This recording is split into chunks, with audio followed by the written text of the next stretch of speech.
Welcome, listeners. You've found Sanctuary's Coffee and Conversation show. My name is Myrna Haskell. I'm executive editor of Sanctuary magazine. This is an online publication for women that empowers and inspires with a focus on the arts, humanitarian pursuits, health and wellness, inspirational travel, career, and finance. You can find us at sanctuary-magazine.com. This morning, my guest is Michelle Schuman. She has worked for decades as an environmental scientist and is the author of the fabulous book, The Understory, a female environmentalist in the land of the midnight sun.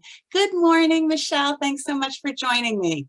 Good morning, Myrna, and thank you so much for having me. It's wonderful. I know, and this is so fabulous that we have you this month because our regular readers will know that our theme is the environment and vast outdoors. So how perfect is this, right? That's perfect. And just to let people who may not know, we have an excerpt of the Understory in this month's issue, and you can find that link directly from the homepage or go to our book excerpt section, and you can see an exclusive excerpt there and learn a bit more. But anyway, our topic today is specifically wildlife and its role in sustaining a healthy ecosystem. But Michelle, I really wanted to start out first, though, by talking a little bit about your journey. Here you are as a female in this field. So decades ago, I know things were a bit different. I have read that there's more female empowerment in there. I know there's a lot more women working in this field now today. But back when you started, how were things as a female working in the field? Did you have some challenges? What were they? How did you overcome them?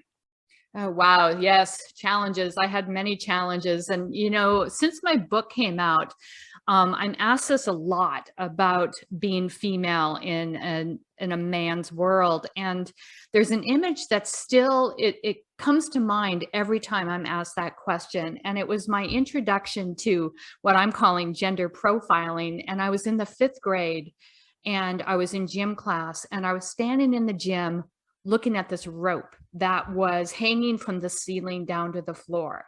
And we had these two groups. We had the Tarzan group and the group, right?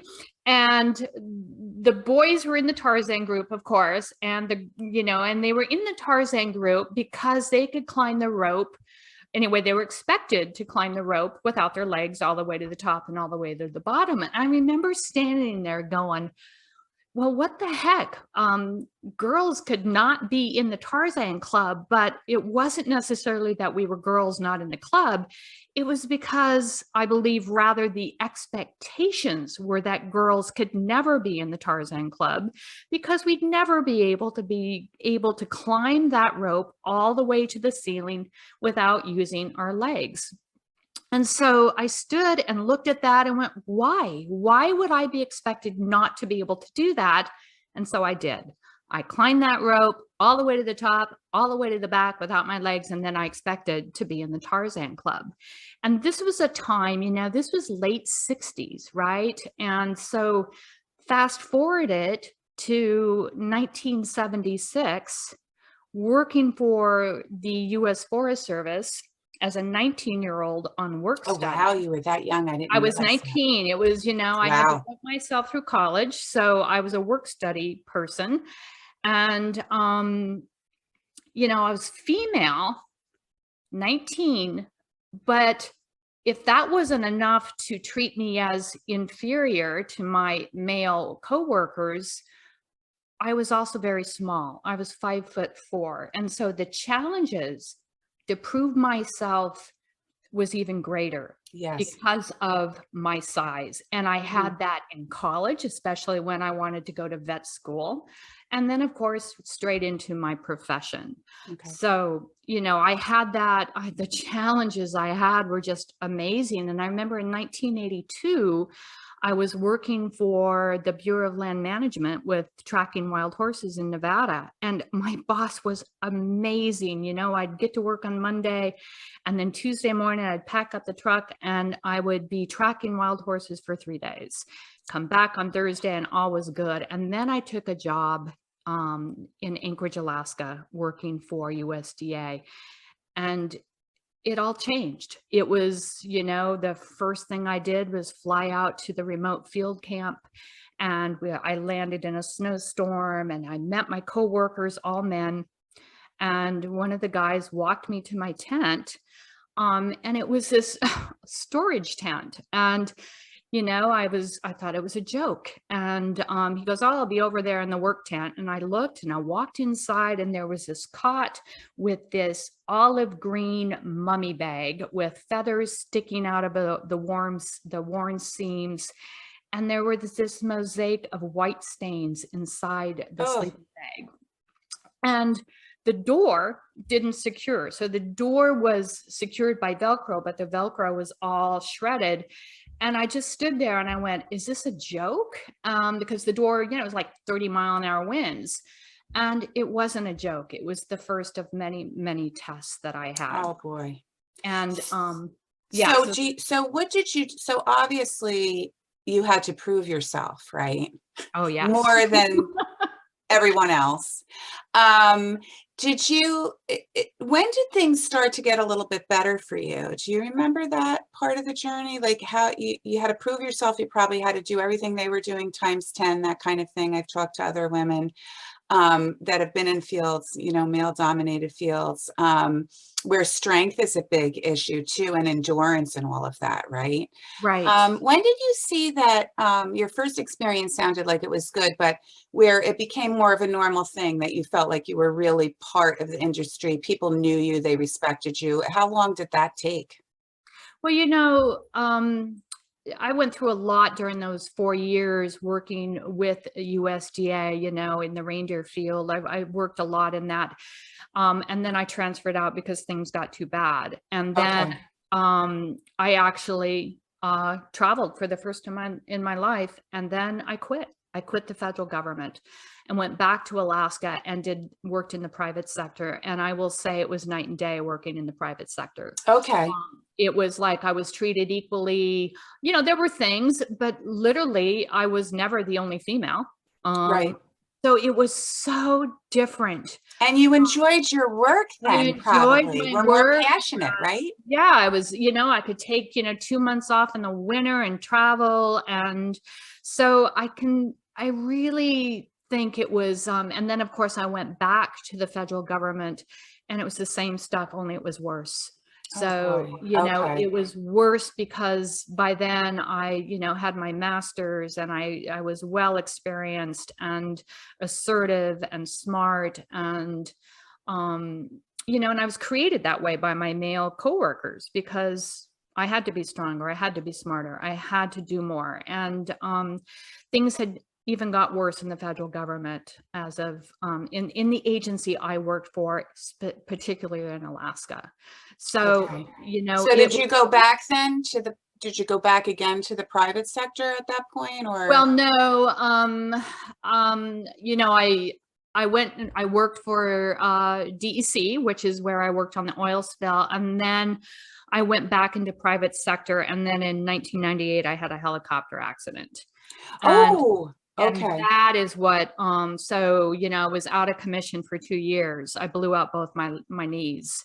And so that was the end of that type of work because I made my money off of field work and I could no longer carry, a 45-pound pack and carry a shovel and do A that. lot of lugging equipment and that It kind was of thing, heavy I and can it was imagine. remote. Yeah. And so I was now, workers' comp. And so that's when I went back. I had a choice either to go work in Oregon, which I probably should have, but crystal ball, or go back to work for USDA. And that is what I did. Okay. And, and it gave me perspective. I mean, I learned so much and hence that was one of the drivers for me writing my memoir.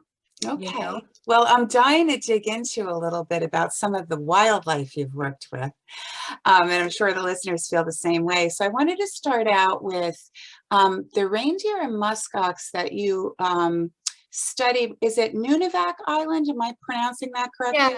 Yes, Nunivak. You want to talk a little bit about some of your findings there and what that was all about? Oh, well, Nunivak. So I worked 4 years with USDA and it was kind of a political thing. So, but I mapped vegetation and soils for the management of, on the Seward Peninsula, it was reindeer and other wildlife on Nunivak Island, which was the coolest place. It was primarily to look at a competition study between muskox and reindeer. Both of those were introduced species to the island, which was about 30 miles off the coast in the Bering Sea. Ah, And they were introduced. oh yeah, they were introduced. The muskox was introduced years earlier by Fish and Wildlife because the muskox population was decreasing so rapidly.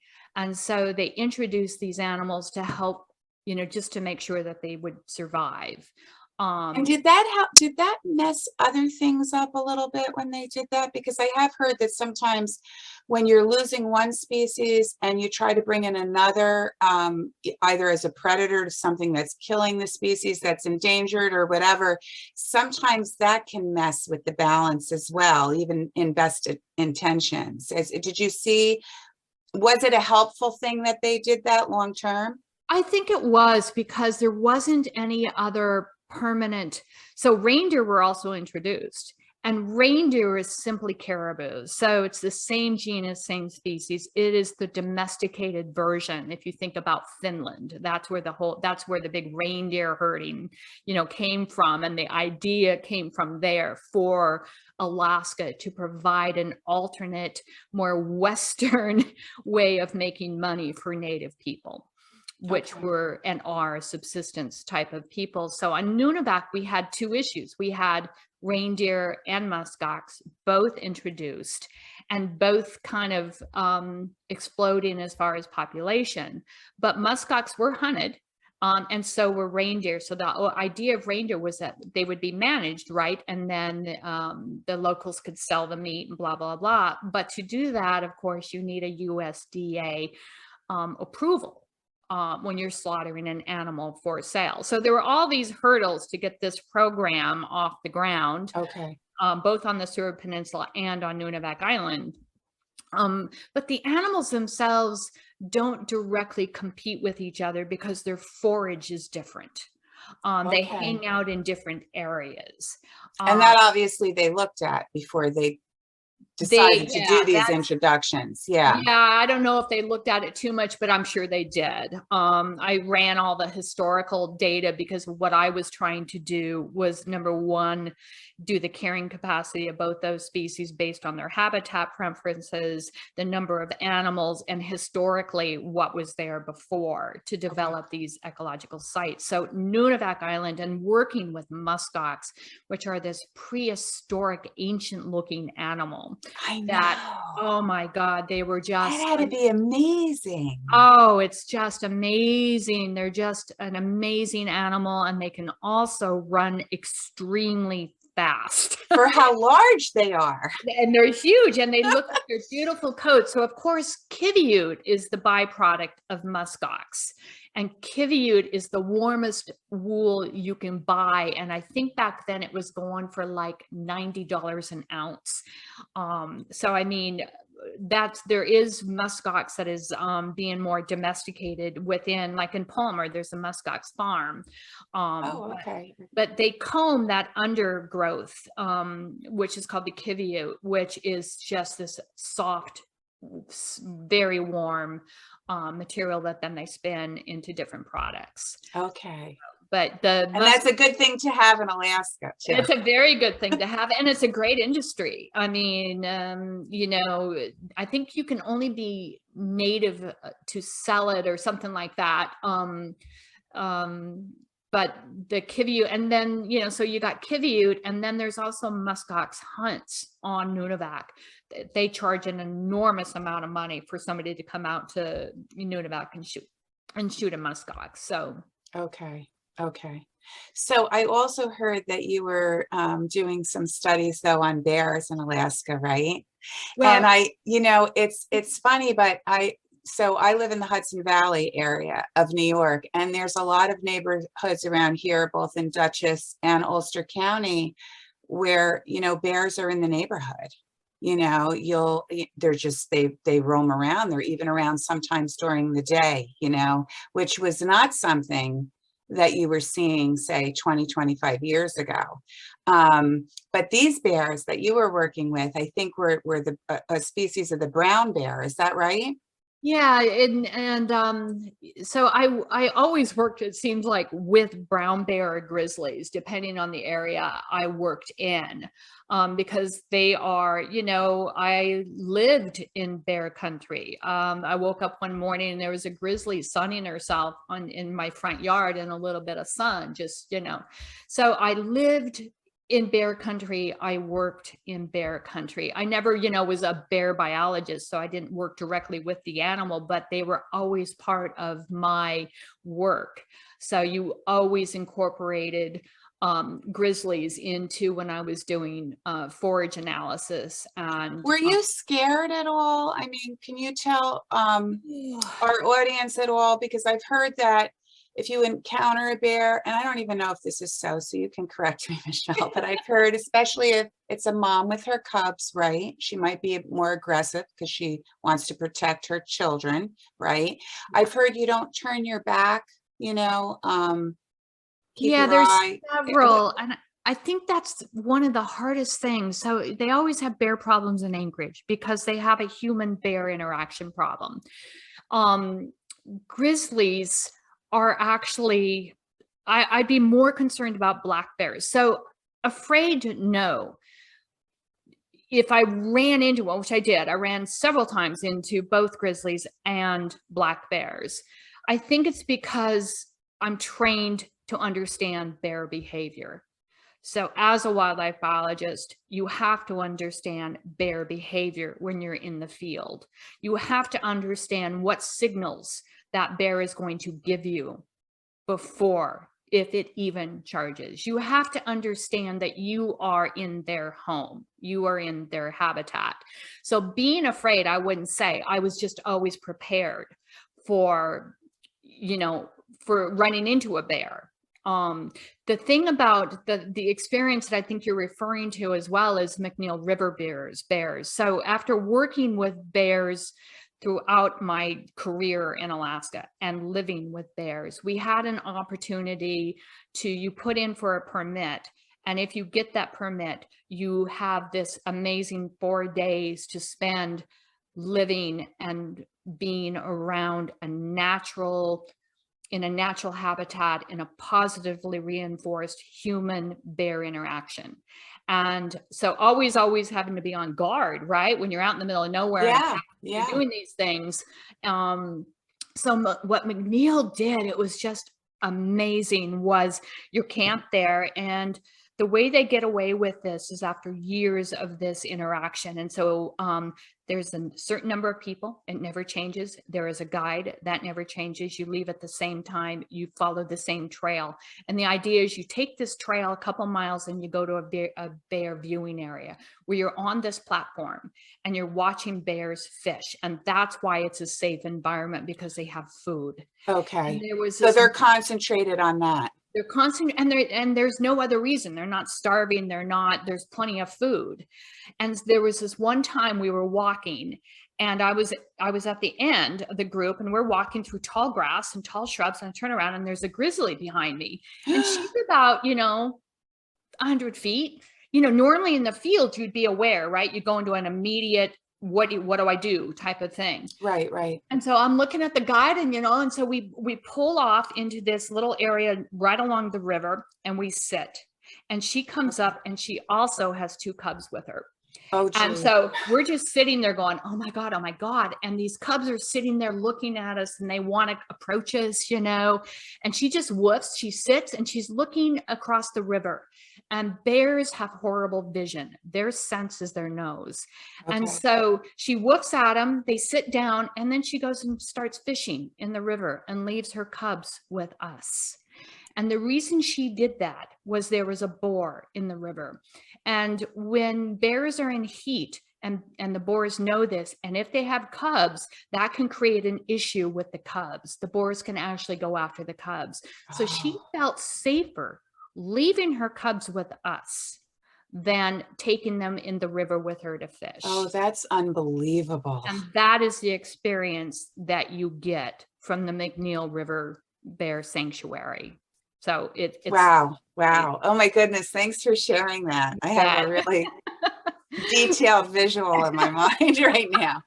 I wanted to get into, you mentioned it a little bit, but I wanted to get into the 1989 Exxon oil spill disaster because I heard that you were a first responder, which is amazing. I mean, I can't imagine the people who first got there and what they saw. So I'm wondering if you could just talk about, I know there's been a lot of studies since, a lot of long-term ramifications, but I just want to hear about, you were a first responder, you first got there. What were some of the immediate perils that you were seeing for wildlife in that area, say the first 2 weeks or so? Oh yeah, that was amazing. So basically that was my job in Southeast Alaska, was an oil spill ecologist. And when the spill happened, we heard about it. It wasn't my area, and it basically took a day. So it happened, took a day basically to figure out how bad it was going to be. And then of course, by the second day it was a crisis. And so all of us that were in that field, well, there must have been 4 of us in the entire state, Wow. responded. But the man that did respond, Dan Lawn, he was the regional supervisor in Valdez, and he'd been screaming for 5 years that this was going to happen, but nobody listened to him. So he was the first one on the Exxon tanker, and I write about what he saw when he responded to that. So by the time I showed up, I think it was the second or third day. Okay. And the first thing I did is have to go and inspect. And basically there was a shrimp boat coming in hot, which meant that when I showed up, the entire boat was covered in oil. The shrimp were covered in oil. It was devastating.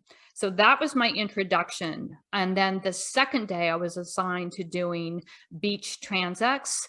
So I'd take my crew, we flew by helicopter. And before I left, when Dan gave me this assignment, I said, what do I do if there's survivors, And he just shook his head. And when we started the first day running transects from the forest to the water's edge, it was Armageddon. Everything was just black. And what we thought were rocks were actually mures. So They were what? So mures are the black and white pudgy marine bird that probably hit the hardest, because that is a time where they lay eggs. So So they were just there. They were there with their nests. Then. Yeah, well, they do a pre-aggregation, and they lay one egg. This was a critical period when that spill happened. This is, when animals, birds are migrating, where all the animals are coming to the Prince William Sound. They're feeding, they're breeding. It is one of the critical periods, and it is one of the most. So the timing was horrific as well. The timing was horrific. And so what were oiled rocks were actually dead mures, which, once they get oil, they can't, and they preen, right? Their feathers are what keep them warm. They're a down coat. And it also is what the oil keeps them buoyant, because they're a seabird. So when all this oil hit, they had no way to survive. And so that was my introduction the first day out doing this. But this was, you're talking about an area that is so productive, and and I'll just mention, if it's okay, I'll just read a little section, just a paragraph of Sure, absolutely. Out of the book. Normally, the noise in the fjord-carved bays is deafening, with the squawking of black-legged kittiwakes, pigeon guillemots, murrelets, terns, glaucous-winged gulls, and the common murre. It was as if the world had gone silent. I stood and a foot of ooze, staring into a sea of nothing. No noise, no bird acrobatics, not even an eagle screeching. That is what we walked into. Wow. Well, that's a powerful passage right there. That's why I wanted to read that, because that is what we saw. It was also seal pupping time, which means that is the time that seals give birth to pups. And so the critical areas, were protecting these areas where these seals were going to come up and give birth. Wow. And that also was devastating to watch, these seals trying to maneuver between. By the time we got skimmers and boom and equipment, the oil had already spread in many of these areas throughout Prince William Sound because there was no containment at the very beginning. And so Right. Oh, that was the devastating was, to see that. I think the oh, biggest issue is there were reports probably a year after that spill that all is good in Prince William Sound. I remember going to a presentation where they had the pretty slides, of the area. There were no dead birds. There was no oil. I can guarantee you, if I were to go back to the areas that I worked and just used a clam shovel, I would find oil. oh, wow. Even this many years later. This many years, Yeah. and the reason is that it's cold water. It's a cold environment, and you're in a sound, so it's not like the deep water horizon, which, hey, all that oil just somehow disappeared, right? Right. It disappeared in ocean currents. It went down into the water column and then spread that way. It Wow. didn't just go away. But in Prince William Sound, that oil changed on the projections changed on where that oil was going to go, and it all went into the sound area, which is more protected from open ocean, right? Yeah. So you have a temperature difference too. Oil doesn't biodegrade in that kind of environment. Okay. Okay. So you've got long-term impacts on Absolutely. wildlife Absolutely. conditions. Well, Michelle, tell us a little bit if there's anything else you'd like to say about your book, maybe just a tiny little sneak peek into something else that's there. And perhaps if you have any upcoming events you'd like to let listeners know about, if they're in a certain area where your event is, maybe they try to attend. So whatever you'd like to say about that. Oh, well, my book covers a lot, Yeah. 40 years, but it also covers some of my amazing adventures. Because of my background, I traveled to third world countries. I'm a scuba diver. I'm a whitewater rafter. And so I would go to endangered rivers and raft or kayak, such as on the Zambezi with Project Raft. And so my adventures took me all over the world, diving, in Australia on the Great Barrier Reef to, the Ningaloo Reef to Africa. I've been to Africa 7 times. Wow. So, that is my premier as a retirement gift to myself. I went to Rwanda, Tanzania, and Kenya, which are 3 countries that in the past, I always did my own thing. My partner and I would rent a car and go on safari, doing our own thing. And so this is the first time I've ever really gone with a safari guide. And the mountain gorillas were absolutely amazing. So, I mean, Wow. my book covers all those adventures as well, everywhere I've been. Fabulous. And then I talk about the natural system and what is happening now with climate change. So every part of my chapter will reflect what the environment is, how it provides for us humans, and then also what is happening right now because of climate change. So, Okay. and as far as events, I'm going to be in Palo Alto for a week.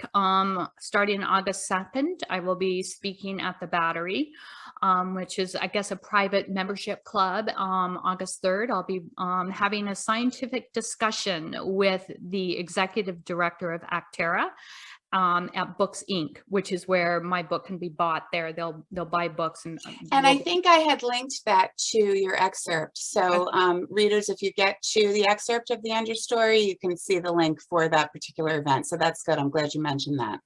Yeah, and then in September, I'm going to be an invited guest speaker at the Bradenton Bishop Museum and Aquarium. Oh, that sounds Talk like about fun too. light. That's great. It's their 75th year anniversary, and it's going to be talking about light, and I'm going to be talking about the aurora, and then of course light pollution. So. Oh, good, good. Well, thank you for that, and thank you so much for joining me today on the show. It's been a pleasure. So great to meet you.